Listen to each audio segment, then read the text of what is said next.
Assalamualaikum warahmatullahi wabarakatuh. So kita sambung balik bab semalam, kenapa pusaka terbeku. So kita nak tengok apa solusi yang kita ada hari ni. Okey. Solusi yang kita ada ni berdasarkan kepada apa yang kita boleh rancang lah.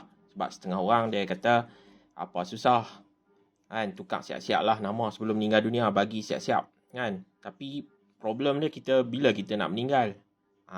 Kena jawab dulu. Solusi dia bila kita akan meninggal, bila kita mati.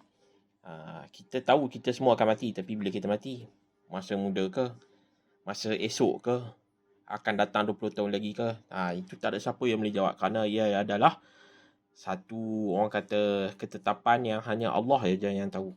Mungkin orang tu sakit, tak mati-mati, orang yang sihat pula yang mati. Jadi kita dengan mati ni kita tak boleh rancang. Kita tak boleh rancang bila nak mati, tapi Allah ada bagi satu penyelesaian dalam Al-Quran, iaitu wasiat. So wasiat ni memang dah ada dah diturunkan dari langit ketujuh. Dari wahyu Allah ada dalam Al-Quran. Wasiat ni turun sebelumnya ayat faraid. Tapi wasiat ni bila turunnya ayat faraid taklah membatalkan wasiat. Cuma orang kata wasiat ni salah satu, orang kata option. Dia ada hukum-hukum dia. Sebab wasiat ni sunat. Tapi bila kita berhutang, jatuh wajib. Sebab apa? Kita nak selesaikan, nak minta wasi. Tujuan utama kita nak lantik wasi. So kita tengok pada wasiat ni. Sebab wasiat pun yang masalah terbeku sekarang bukan disebabkan ada faraid. Kan? Faraid tu nisbah pembagian adalah pentadbiran. So pentadbiran ni kena berjalan. Baru berjalan baru dapat surat kuasa untuk selesaikan faraid. Baru dapat surat kuasa untuk selesaikan hibah. Baru dapat kuasa untuk selesaikan arahan-arahan wasiat. Baru dapat surat kuasa untuk selesaikan harta pencarian. Apa-apa sajalah. Kan? Amanah. Apa-apa saja mesti ada surat kuasa. Jadi surat kuasa tu yang penting. Kita tak boleh kata hibah tu terkeluar daripada pusaka. Sebab yang akan tengok benda tu terkeluar daripada pusaka adalah pentadbiran. Pentadbiran ni maksud dia dari segi undang-undang. Kan, dari segi undang-undang. Macam tu yang siapa yang decide? Mahkamah. Siapa yang decide kan? So benda tu semua bila dah decision making dah buat, baru dia masuk surat kuasa. Bukannya kata dia on the spot. Kan? Ada wasiat pun dia perlu orang kata berjalan juga pentadbiran dia. Cuma bila ada wasiat, pelantikan wasi tu dah ditetapkan. Tu tak perlu dah bincang adik-beradik saat nak lantik siapa. Sebab wasi tu dah ditetapkan. So ada banyak 5 kategori yang dalam wasiat ni yang tak boleh ditentang oleh waris faraid. Ini yang sebab kita kena buat wasiat. Tapi mungkin orang dia yang dia tahu kalau buat wasiat ni tak boleh untuk waris faraid, tak boleh buat wasiat, ataupun dia kata buat wasiat pun tak boleh haram. Sampai orang kata boleh ditentang. Dia orang tak faham. Kan, yang Nabi cakap dalam hadis tu, tiada wasiat kepada waris faraid melainkan apa? Melainkan dengan izin. So wasiat ni kita boleh bahagi harta tu ikut kemahuan kita, tapi mengikut persetujuan waris. So wasi yang dilantik dia akan tanya dulu. So wasiat yang saya sebutkan ni, satu kita sebut melantik wasi lah. Bila kita sebut melantik wasi ni, kita bukan wasi individu lah. Contoh saya kata As-Salihin Trustee lah. Sebab As-Salihin Trustee dia akan buat A to Z. A to Z tu maksud dia daripada proses nak dapat pembacaan wasiat depan waris, minta persetujuan waris, dapatkan segala orang kata original dokumen dan bawa kes tu. So pertama dia akan dapatkan sijil faraid dari mahkamah syariah, kemudian terus bawa ke mahkamah tinggi sivil untuk dapatkan probate. Daripada probate tu pula As-Salihin akan tukar nama, akan buat pembahagian lah. So kalau kata ada geran tanah tu, dia akan tukar kepada nama yang dipersetujui dalam surat kuasa. Sampai tukar nama dia akan buat. So waris tak perlu naik turun mahkamah. Tapi dia kena lantik lah kan. Tu dekat As-Salihin Trustee memang kita orang kata galakkan, atau memang kita nak wajibkan lah. Terutama bagi orang yang nak buat hibah, orang yang nak buat pencarian harta pencarian aset perolehan bersama, bagi orang yang nak buat amanah, nak keluarkan harta amanah. So dia kena tulis wasiat. Sebab apa? Baru As-Salihin dia tak perlu dah minta kebenaran waris. kan. So kat situ kita ada kelebihan dia. So kelebihan dia mestilah lantik asali trustee untuk ditadbir, dan asali trustee akan takbir melalui probate lah. Surat kuasa dia nama probate, iaitu di Mahkamah Tinggi Sivil lah. So kita tak perlu pergi Mahkamah Syariah. Mahkamah Syariah kita pergi juga. Mahkamah Syariah tujuan dia untuk sijil faraid sahaja. So kita dah belajar dah kan. Sijil faraid Mahkamah Syariah saja yang boleh keluarkan. Selain daripada tu kita akan ikut proses probate.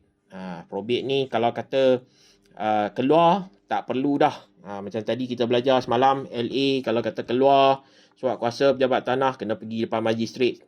Untuk apa? Magistrat tanya pula seorang-seorang setuju tak setuju kan.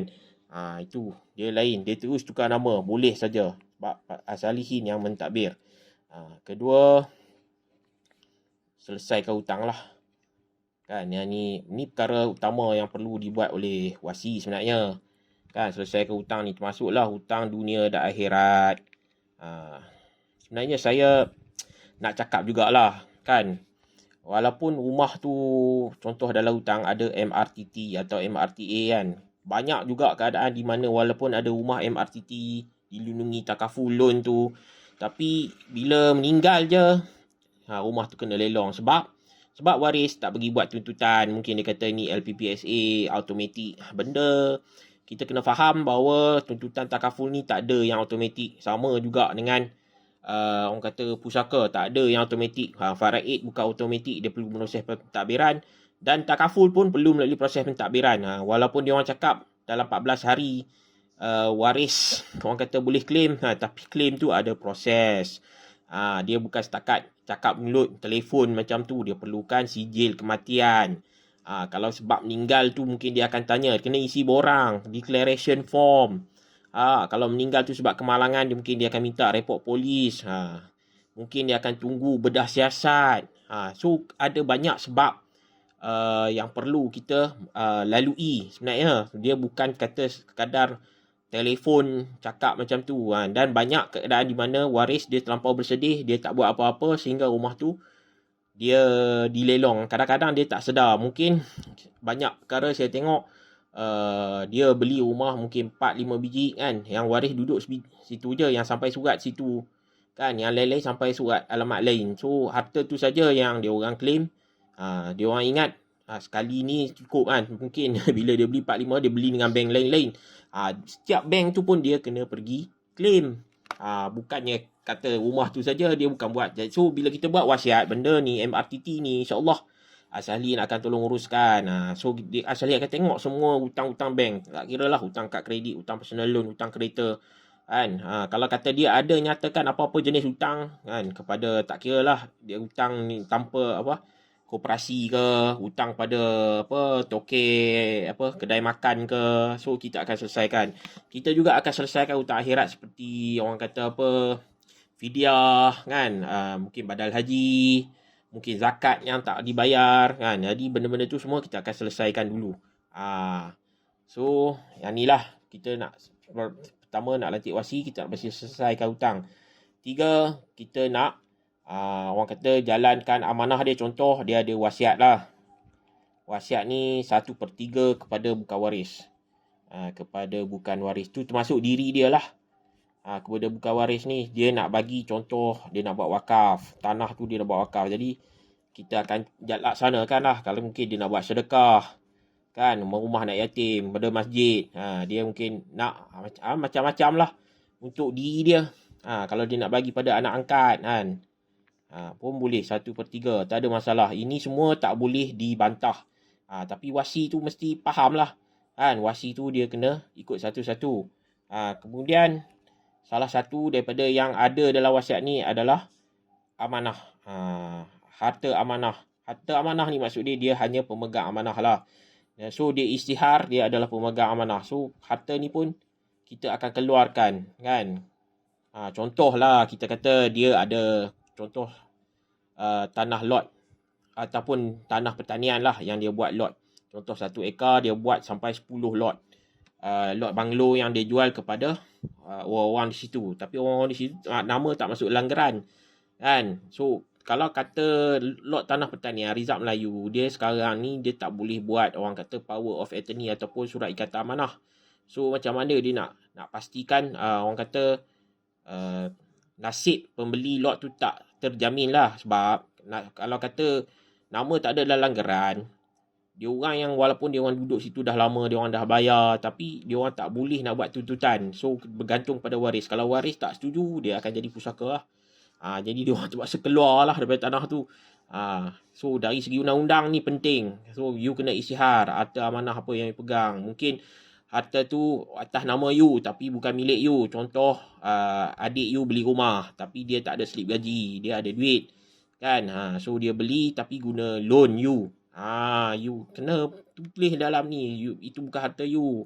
Ataupun you ada buat apa perkongsian dengan kawan-kawan apa beli tanah lot ataupun tanah pertanian di mana you buat bisnes orang kata ternak kambing, bisnes pertanian lah, kolam ikan.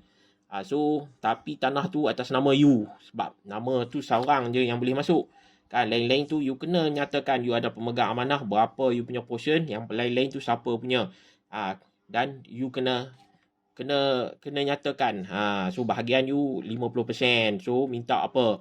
So you kena rancang lah betul-betul kan. Kita tak nak bagi benda yang haram pada waris, menyusahkan orang kan. Ini benda-benda penting. So yang kelima, kita ada sini penjaga harta. Penjaga harta apa? Anak bawah umur dan juga OKU. Okey, kita kena faham dia penjaga harta anak ni, dia tak apa, kalau kata isteri meninggal, suami memang dia automatik dia pegang harta anak. So kalau kata dia ada anak lelaki, memang kita bagi contoh macam abang kan, dia ada seorang anak lelaki tapi anak tu bawah umur. So dia anak tu tak boleh dapat lagi. So siapa akan pegang? So dia tengok pada harta. Kalau duit memang amanah raya yang akan pegang. Kalau kata bahagian rumah, dia punya orang kata wasi dia datuk. Kalau tak ada datuk, bapa saudara yang akan pegang sampai dia dewasa lah sebagai pemegang amanah kan. Tapi macam mana dengan isteri? Isteri tak boleh pegang bahagian anak tu, walaupun isteri tu dia layak 1/8. Itu saja yang dia layak.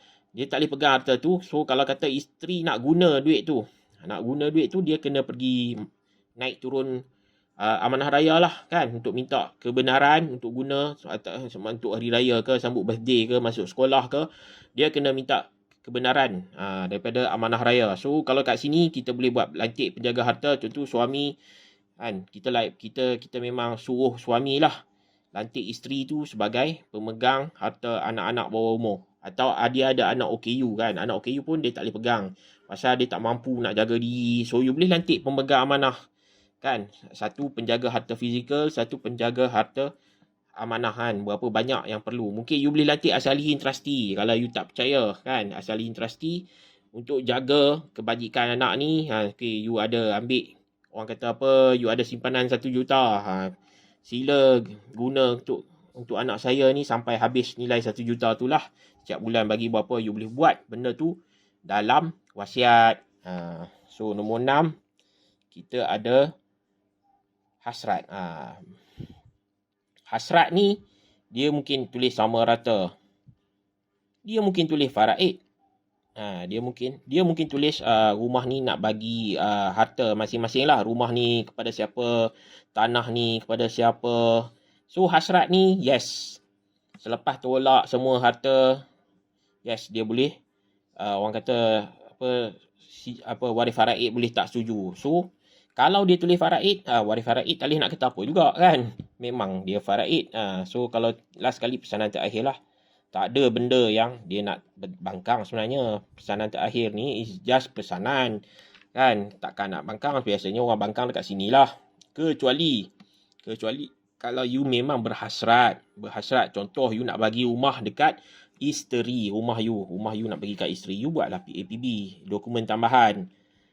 You nak bagi rumah ni dekat anak, you buatlah hibah kan. So tak ada masalah. So harta hutang pun kita boleh buat.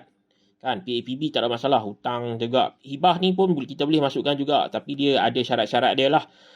So macam hibah bercagar, kalau hibah bukan bercagar dia senang sikit. Hibah bercagar ni dia ada syarat. PAPB ni lebih mudah lah, lebih mudah untuk diselesaikan. So kalau kata jadi macam ni, wasi dia takkan tanya dekat waris faraid, rumah ni akan bagi secara faraid. Walaupun dia tulis faraid, rumah ni dia takkan mention dekat. So apa dia akan mention dekat waris faraid? Dia akan mention baki harta je lah. Rumah ni dia tak mention sebab dah buat PAPB, dah ada dokumen hibah. Sebab tu kita minta bila buat hibah atau PAPB, berjanji accept bersama-sama, kena lantik asalihin sebagai wasi. So wasi tu dia tahu. Okey, selain daripada wasiat ni, arahan-arahan dalam wasiat, dia juga ada arahan terhadap PAPB dah hibah. So kita boleh laksanakan.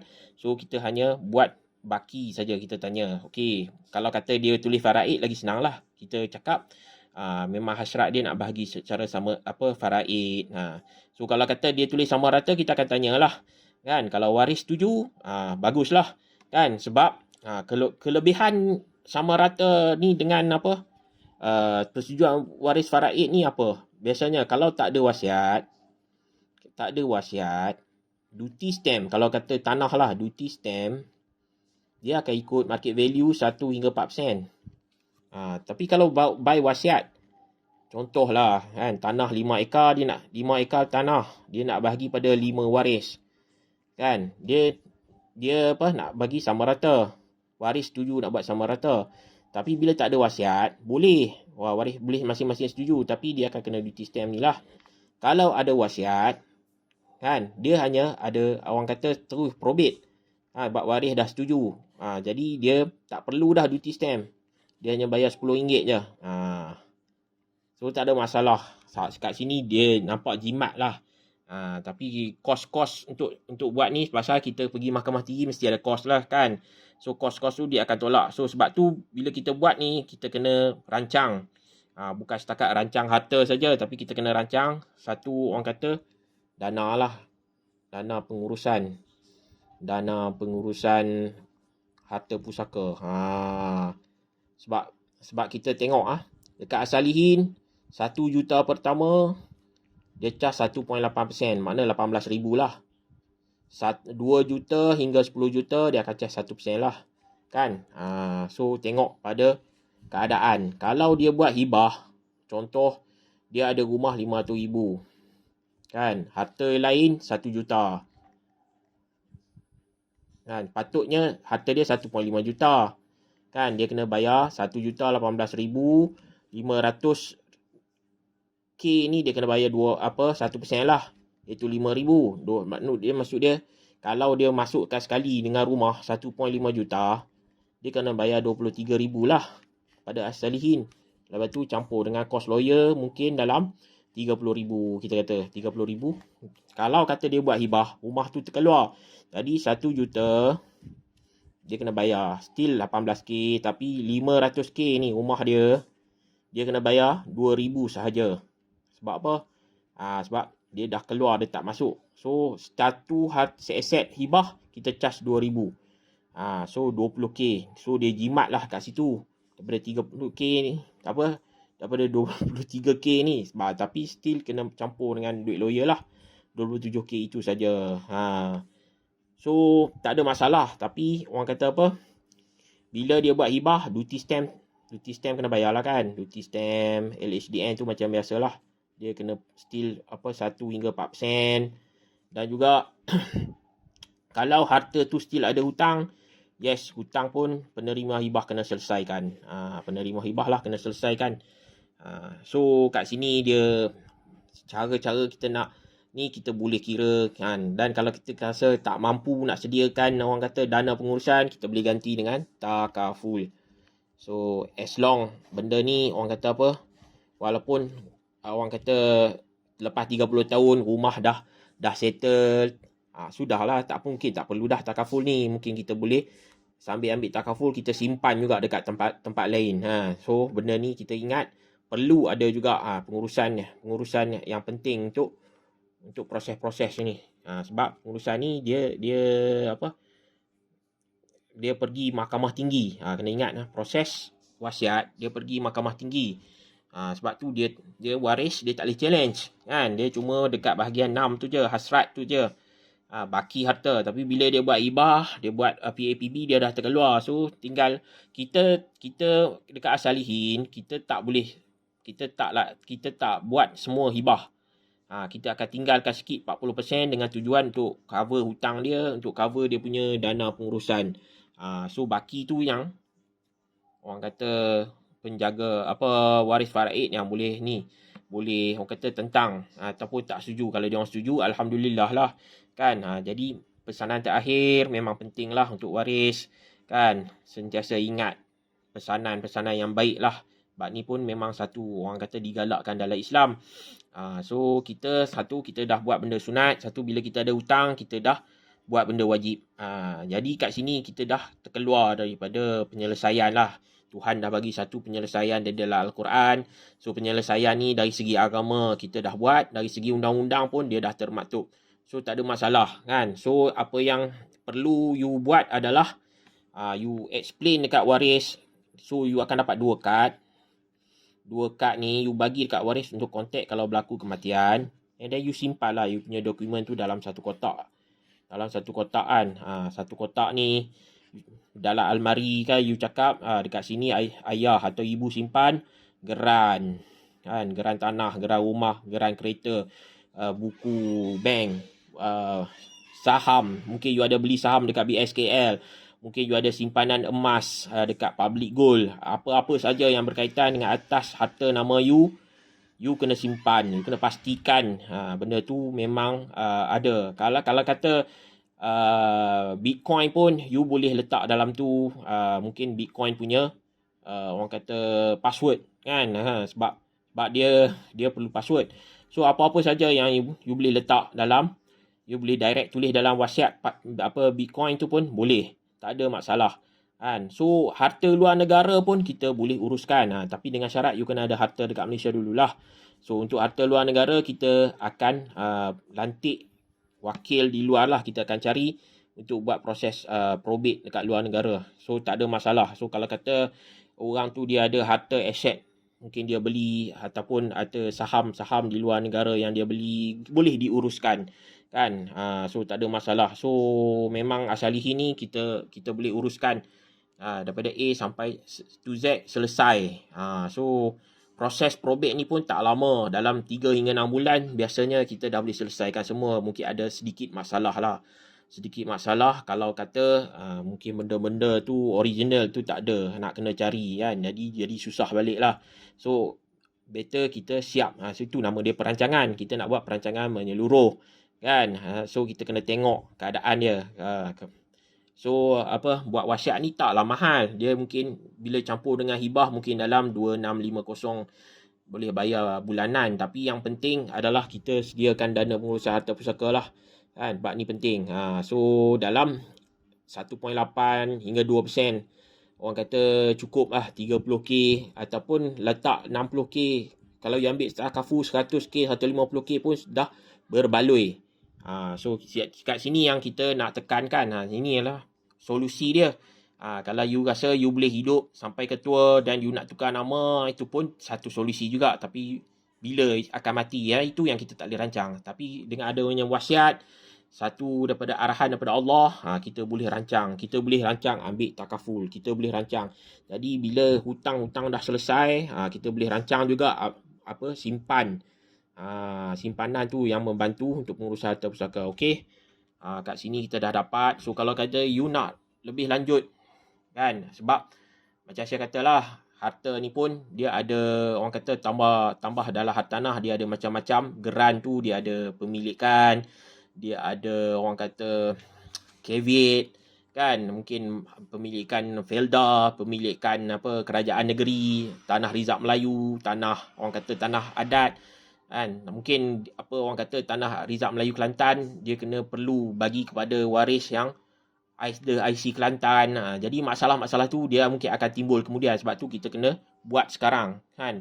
Apa yang harta yang ada, tambah hartanah, macam mana you nak selesaikan sekarang. So bila you dah rancang sekarang, tak ada masalah. Kita kita hanya set aside sedikit saja RM3,000 dengan sedikit simpanan ataupun takaful untuk cover dia punya kos.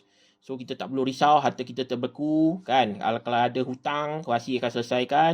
Kalau ada wasiat yang untuk bukan waris seperti anak angkat, anak susuan, kita boleh bagi. Kalau ada harta amanah, kita boleh keluarkan siap-siap supaya waris tak orang kata tak campur lah, tak ambil lah harta tu kan. So kalau ada anak OKU, anak bawah umur yang you rasa mungkin patut isteri you yang pegang, you boleh tulis kan sebagai penjaga harta. So you just, dan di masa yang sama you dapat sampaikan apa punya hasrat you, apa pesanan terakhir you kan. Sebab hasrat tu kita tahu waris-waris ni kita tak boleh nak jangka. Kalau kata dia orang setuju, alhamdulillah. Kalau tak setuju, sebab tu kita bagi pilihan untuk mana-mana harta you boleh buat. Kalau nak bagi pada isteri, buat PAPB. Kalau kata nak bagi dekat anak, you boleh buat hibah. Tapi hibah still lantik isteri lah sebagai pemegang amanah. Sebab tu kita ada wasiat tu. Sebab anak bawah umur dia tak boleh pegang harta kan. Jadi kena lantik isteri lah juga sebagai penjaga harta. Itu pentingnya wasiat. Walaupun dekat company lain mungkin dia kalau kata buat hibah, dia kata tak apa, tak perlu wasiat. Tapi kita pasal kita ikut undang-undang. Kita kita buat wasiat supaya kita tak nak orang kata kemudian harta tu walaupun dia hibah, dia tak tukar nama lagi kan. Dia tak tukar nama lagi. Jadi ada banyak kacau bilau dekat situ. Contohlah kita bagi kalau waris faraid tu dia memang dia nak juga kan. Dia pergi senyap-senyap dekat pejabat tanah, dia buat caveat. Jadi hibah tu tak boleh berjalan. Jadi kalau kata tak buat wasiat, jadi masalah lah. Sebab kita nak wasi tu boleh pegang juga kan, walaupun tak dipersetujui oleh waris. Ini yang penting. Kita nak benda tu boleh berjalan. Kita tak, yang kos tu memang ada kos lah kan. Kalau kata kita nak buat benda yang murah, dia mungkin 50-50. 50-50. Tapi dekat As-Salihin kita nak buat 100% execution. 100% boleh dilaksanakan. Itu yang penting. Sebab tu kita perlu dapatkan nasihat daripada IEP ataupun Islamic Estate Planner yang betul-betul faham dari segi hukum dan juga dari segi sudut undang-undang. You kena faham benda ni. So you boleh hubungi saya, tanya. So memang dekat As-Salihin kita akan cerita macam ni. Dia punya kos pun dah orang kata terang. Kos dia terang kan. Dia tak ada selindung kan. Kos lepas mati berapa, kos masa buat dokumen berapa. So bergantung kan. So you boleh orang kata faham lah kan. As-Salihin ni kita buat memang kita punya target nak pastikan benda tu boleh jalan. Bukan semata-mata documentation. Documentation ni kita tak nak. Kita nak documentation and execution. Itu yang penting. Documentation and execution. Inilah penting. Ini yang saya nak sampaikan. Main point dia terhadap pusaka terbeku. Dia bukan setakat wasiat tu saja. Wasiat tu penting. Tapi melantik wasi yang kita boleh orang kata kita boleh percaya ataupun dia boleh mampu mentadbir harta tu tanpa masalah. Itu yang pentingnya. Bukannya kita buat wasiat murah, kita lantik wasi anak kita lah kali dia pun malas, dia pun tak tahu proses lahirnya, dia pergi pejabat usaha kecil lah kali masing-masing kali tak terpakai pula wasiat tu kan. Ada juga keadaan dia ada macam tu. So kena faham apa yang you nak. Kalau you nak buat, nak pastikan dia boleh berjalan 100%, jumpa saya. Kita boleh berbincang sebab benda ni dia perlu face to face kan. Kalau sekarang kita boleh buat Zoom kan, kita boleh buat phone call, kita boleh buat video call kan. Jadi tak ada masalah bahagian tu. So insya-Allah kalau siapa-siapa yang nak merancang harta lah kan, pusaka tu bila dah berlaku kematian, merancang harta supaya bila berlaku kematian dia tak menyusahkan waris, dia ikut saranan mengikut undang-undang. Kita nak ikut undang-undang sebab undang-undang ni yang sebab harta tu terbeku dan dia tak melanggar hukum. Okey, assalamualaikum warahmatullahi wabarakatuh.